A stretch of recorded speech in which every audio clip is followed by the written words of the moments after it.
आपके साथ मैं हूं सबीना तामंग देशमुख। नंबर 1 चैनल के नंबर 1 शो कच्चा चिट्ठा में आप सभी का स्वागत है। कच्चा चिट्ठा में आज बात रूस में छाए यूएफओ यानी एलियन वाले आतंकी। रूस के खिलाफ एक के बाद एक हुए हमलों ने वहां एलियन वाला डर खौफ बिठा दिया है और अब तो यह भी कहा जा रहा है कि ज़ेलेंस्की मॉस्को में घुसकर व्लादिमीर पुतिन को मारने के लिए अब तैयार है। लेकिन पुतिन का ज़ेलेंस्की से भी बड़ा दुश्मन आखिर कौन है जिसने रूस में एलियन वाली दहशत फैलाई है? ये नाम जानकर यकीनन आप हैरान रह जाएंगे, चौंक जाएंगे, क्योंकि पुतिन का ये दुश्मन अमेरिका से भी ज्यादा खतरनाक माना जाता है और वो अगले हमले के लिए तैयार भी बैठा है।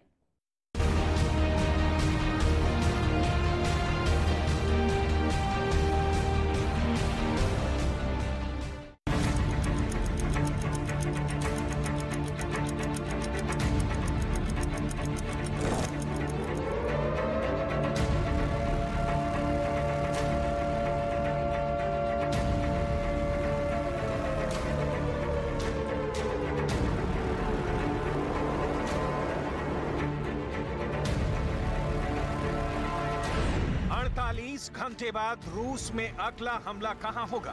पुतिन के दिमाग में इस वक्त सबसे बड़ा यही सवाल चल रहा है। पुतिन को यूएफओ भी नजर आ रहा है, पुतिन को एलियन भी दिखने लगे हैं। पुतिन और उनका पूरा अमला बहुत बड़ी दहशत में है, क्योंकि 48 घंटे के अंदर ही रूस और आसपास कुछ ऐसा हुआ जिसमें एलियन का नाम भी आया, यूएफओ का भी हल्ला हुआ और रूस की मीडिया ने कहा कि अब तो उड़न तश्तरी से कमांडो के उतरने का भी खतरा मंडराने लगा है।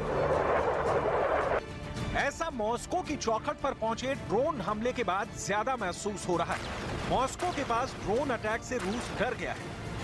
रूस का दावा है कि यूक्रेन के 3 ड्रोन से हमला किया गया, जिसमें एक इस अपार्टमेंट से टकराया। हमले में कोई हताहत नहीं हुआ। रूस का दावा है कि 3 ड्रोन यूक्रेन से मॉस्को की दिशा में उड़े। इनमें से एक बेलग्राद के पास एक इमारत से टकरा गया, जबकि बाकी 2 में से एक ड्रोन मॉस्को के करीब तक पहुंच गया था। साफ है कि ज़ेलेंस्की के पास अब लॉन्ग रेंज वाले ड्रोन आ चुके हैं, जिससे वो मॉस्को तक को निशाना बना सकते हैं। ऐसे में ये बात साफ है कि अब ज़ेलेंस्की की रेंज मॉस्को तक पहुंच चुकी है और दावा किया जा रहा है कि ज़ेलेंस्की मॉस्को में घुसकर पुतिन को मारना चाहते हैं।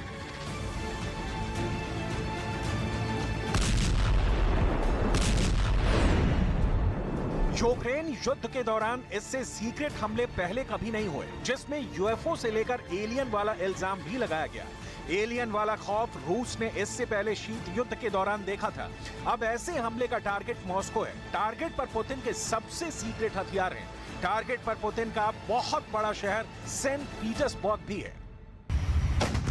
देखा जाए तो रूस के अंदर घुसकर किए जा रहे हमलों ने पुतिन के होश उड़ा दिए हैं। इसीलिए पुतिन कह रहे हैं कि बॉर्डर को देखो, बॉर्डर पर ज़ेलेंस्की ने नजरें गड़ा दी हैं।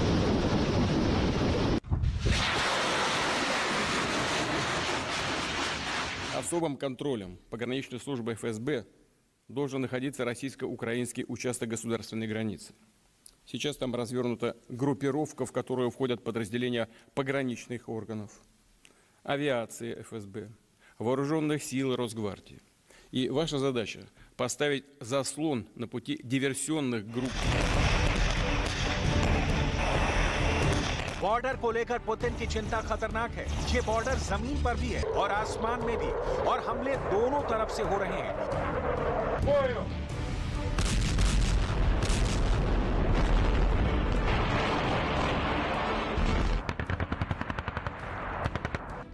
अब पुतिन को लगने लगा है कि अब यूक्रेन के बाद युद्ध की एंट्री रूस में हो रही है और पुतिन को घेरने के लिए 3 नाम चर्चा में हैं और इन 3 नामों के साथ यूएफओ और उड़न खटोले पर बहुत जोर है। पहले हैं खुद ज़ेलेंस्की। रूस दावा कर रहा है कि ज़ेलेंस्की मॉस्को तक घुसने की कोशिश में लगे हैं। दूसरे हैं बाइडेन। रूस का दावा है कि हमले की फंडिंग बाइडेन कर रहे हैं। लेकिन तीसरा नाम सबसे चौंकाने वाला है। ये है काया कैलस। एस्टोनिया के प्रधानमंत्री काया कैलस को मास्टरमाइंड बताया जा रहा है। अब काया कैलस का नाम क्यों लिया जा रहा है, इसे बहुत गौर से समझना होगा, क्योंकि ज़ेलेंस्की के बाद यूरोप और नाटो का कोई एक ऐसा लीडर है जो पुतिन से सबसे ज्यादा नफरत करता है, तो वो है काया कैलस। काया कैलास का देश यानी एस्टोनिया के सरहद से सिर्फ 120 किलोमीटर दूर है रूस का बड़ा शहर सेंट पीटर्सबर्ग। पुतिन के इतने करीब अगर कोई पहुंच सकता है तो वो एस्टोनिया ही हो सकता है। यही वजह है कि काया कैलास शक के दायरे में सबसे आगे। Of course we support peace. The problem is that if aggression pays off, you attack another country and then you draw a line, okay, these territories are with the aggressor and these are left to you, then you actually say that aggression pays. Saint Petersburg रूस की air force ने एक UFO देखा और यहीं से रूस में एलियन वाला आतंक शुरू हो गया। एस्टोनिया का सेंट पीटर्सबर्ग के करीब होना काया कैलास पर ऐसे ही शक करने की वजह नहीं देता। जब तक सेंट पीटर्सबर्ग में यूएफओ वाला संकट छाया रहा, पुतिन के कमांडर्स को काया कैलास की साजिश नजर आती रही। काया कैलास बार बार कह चुकी है कि पुतिन को सबक सिखाना पड़ेगा और खामोश रहना कोई हल नहीं है। What we have to do is to completely discredit aggression.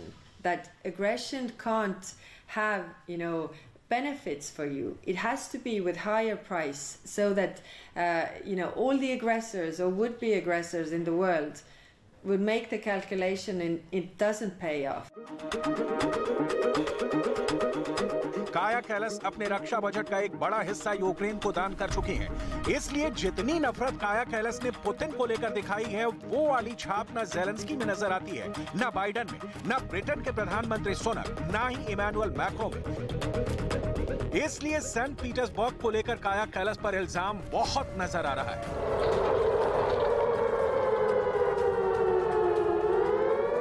Saint Petersburg ने यह दहशत महसूस की है। वहां ऐसा अलार्म बजा कि रूस की एयरफोर्स एकदम से अलर्ट हुई।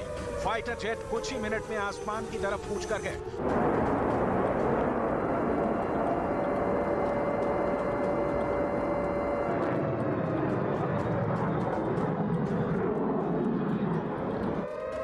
कुछ देर बाद मॉस्को में भी अलार्म बजा। एक एयर डिफेंस सिस्टम एक्टिव हो गया।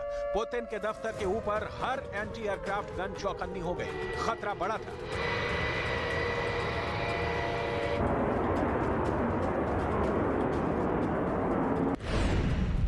सबसे पहले सेंट पीटर्सबर्ग के आसमान में यूएफओ यानी अनआइडेंटिफाइड फ्लाइंग ऑब्जेक्ट नजर आने का दावा किया गया। जहां यूएफओ कोई ड्रोन, कोई स्टेल्थ बॉम्बर, कोई ऐसी चीज भी मानी गई जिससे रूस पर हमला किया जा सकता है। सेंट पीटर्सबर्ग के आसमान में खतरा जो भी था, उसको रोकने के लिए रूस के फाइटर जेट फौरन तैनात कर दिए गए। सेंट पीटर्सबर्ग के आसमान में अचानक जेट विमानों की गड़गड़ाहट ने दहशत का माहौल पैदा कर दिया।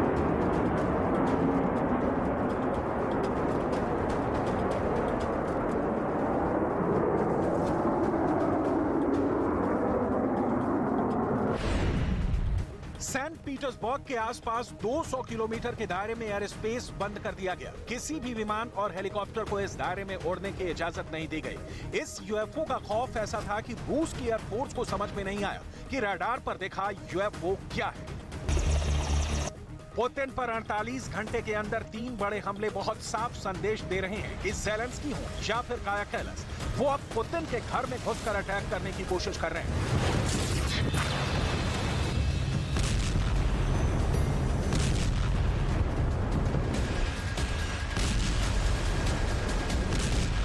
Необходимо в целом усилить линию контрразведки. Ведь западные спецслужбы традиционно всегда активно работали по России. А сейчас они бросили против нас дополнительные кадровые, технические и прочие ресурсы. Нам нужно соответствующим образом на это реагировать. रूस की सुरक्षा एजेंसी खामोश है। वो कुछ भी बोलने को राजी नहीं कि आखिर बेलारूस में क्या हुआ, सेंट पीटर्सबर्ग में क्या हुआ और मॉस्को के करीब पहुंचे ड्रोन ने क्या किया। लेकिन ये बात तय है कि यूक्रेन में चल रहे युद्ध के बीच अब रूस को लगने लगा है कि जंग का दायरा नाटो की तरफ बढ़ने के बजाय उसके इलाके में पहुंच सकता है। बेलारूस में हुआ हमला तो सबसे ज्यादा खतरनाक बताया जा रहा है।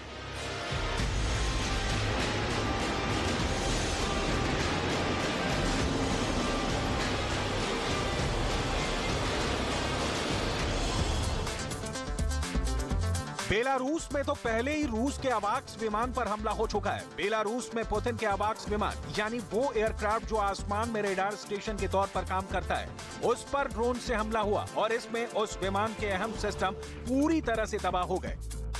हालांकि बेलारूस में उसी हवाई अड्डे की सैटेलाइट तस्वीर बताती है कि पुतिन का A-50 विमान सही सलामत है, उसे कोई नुकसान नहीं हुआ है, सब कुछ ठीक ठाक है। तो फिर क्या पुतिन खामोश बैठ जाएं, कोई एक्शन ना ले, जबकि ज़ेलेंस्की को नए हथियार लगातार मिल रहे हैं। इसलिए पुतिन को अब अपने सबसे खतरनाक दुश्मन की पहचान करनी होगी। क्या वो बाइडेन है, जिन्हें नंबर 1 दुश्मन कहा जा सकता है? क्या वो ज़ेलेंस्की हैं, जिन्हें रूस का सबसे खतरनाक प्रतिद्वंदी कहा जाए?